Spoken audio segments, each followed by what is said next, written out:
Hola chicos, vamos con derechos y libertades de los extranjeros en España, que esto aunque es muy básico, pero hay que saberlo porque si nos lo preguntan es un regalo de pregunta.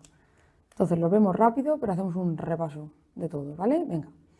Derecho de los extranjeros e interpretación de las normas. Artículo 3 de la Ley de Extranjería. Relativas a derechos fundamentales de los extranjeros se interpretarán conforme a la Declaración Universal de los Derechos Humanos y a los tratados y acuerdos internacionales. Nos está diciendo que, ante la duda, para interpretar las normas relativas a derechos de extranjeros o a derechos fundamentales de extranjeros, si tenemos dudas, la interpretemos de acuerdo con lo establecido en la Declaración Universal de los Derechos Humanos y tratados y acuerdos internacionales que pudieran haber, ¿vale? Para que todos los países las interpreten de la misma manera, para que haya uniformidad en cuanto a la interpretación. Artículo 4, y no hay que saberse los artículos. Derecho a la documentación a que se le documente al extranjero, ¿vale? A que obtenga documentación. Vale, como derecho y también como deber, tienen los extranjeros el de conservar la documentación que acredita su identidad y la que acredita su situación en España. Por lo tanto, el extranjero, para andar por la calle, aquí en territorio nacional, debería de ir provisto siempre de su pasaporte, porque acredita su identidad, y de su tarjeta de residencia, de su TIE, de su tarjeta de identidad de extranjero, que es la que acredita su situación en España, ambos documentos. No nos debería valer cuando el extranjero solo lleva la TIE y no lleva su pasaporte. ¿De qué manera compruebo yo que los datos que pone en la TIE se corresponden con los datos del pasaporte, ¿vale? Tiene que ir provisto de ambos.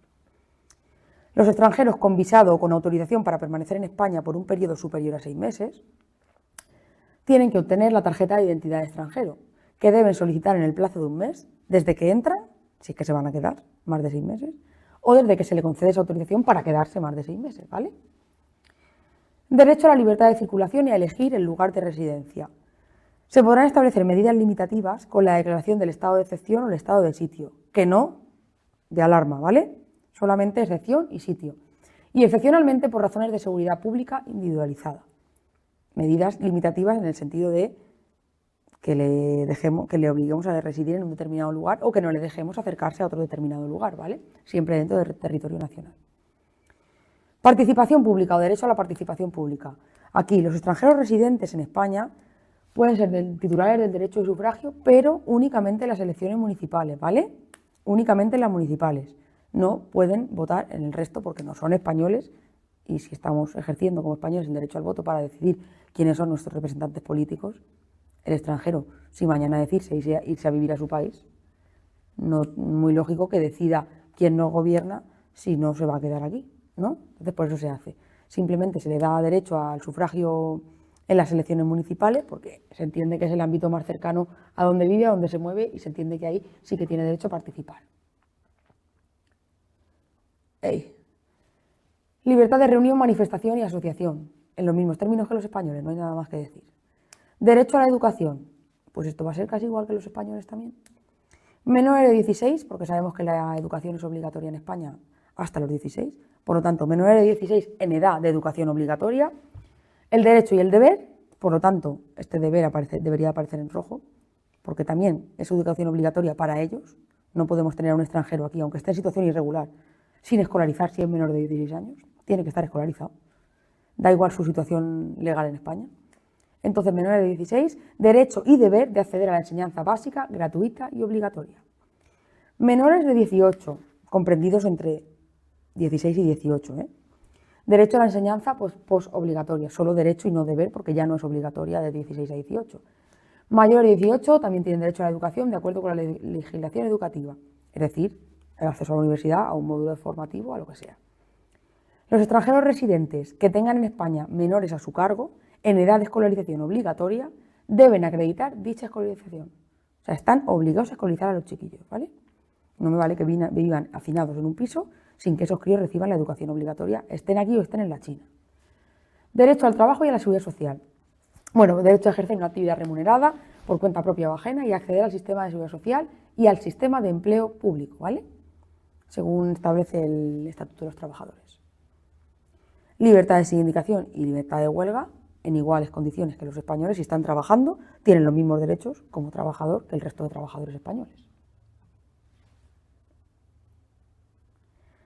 Derecho a la asistencia sanitaria, esto lo sabemos todos.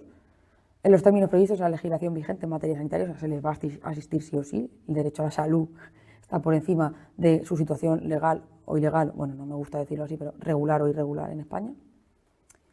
Derechos en materia de vivienda, tienen derecho a acceder a los sistemas públicos de ayudas en materia de vivienda en las mismas condiciones que los españoles. Y hablamos de residentes de larga duración, ¿vale? El resto no es en las mismas condiciones que los españoles, o a priori no lo debería ser según marca la ley. Derecho a la seguridad social y a los servicios sociales. Aquí hablamos de seguridad social como asistencia, ¿vale? No a seguridad social como cotización, cuando hablábamos de los derechos de los trabajadores. Aquí, extranjeros con discapacidad. Si son menores de 18 años con domicilio habitual en España, recibirán tratamientos, servicios y cuidados especiales. Extranjeros, cualquiera que sea su situación administrativa, servicios y prestaciones sociales básicas. Hace como una distinción, aquí en este caso solo las básicas, salvo que sean críos con discapacidad, que ahí tienen derecho a todo, ¿vale? Y también es lógico. Sujeción a los mismos impuestos. Hombre, una obligación. Acuerdos sobre doble imposición internacional. Tenemos que ver ahí, dependiendo de la nacionalidad de cada país, qué obligaciones hay. Doble imposición internacional a nivel de impuestos se refiere, ¿vale? Derecho a transferir sus ahorros al país suyo de origen. Los que obtienen en España los puede mandar, que esto lo utilizan muchísimo los extranjeros, por el típico MoneyGram y cosas de estas, y una parte de su salario lo mandan al país de origen del que emigraron, ¿vale? Lo que supone un aumento del poder adquisitivo en el país de origen, de las personas que quedan allí. Y derecho a la intimidad familiar. Los extranjeros residentes, en la forma prevista en la Ley de Extranjería, la 4/2000, y en los tratados internacionales suscritos por España. El derecho a la intimidad se tiene que respetar. También veremos que aquí entra en juego el derecho a la reagrupación familiar, pero lo vamos a ver en un vídeo aparte, ¿vale? Porque es mucho más extenso y habrá que compararlo con los extranjeros comunitarios. Hasta luego.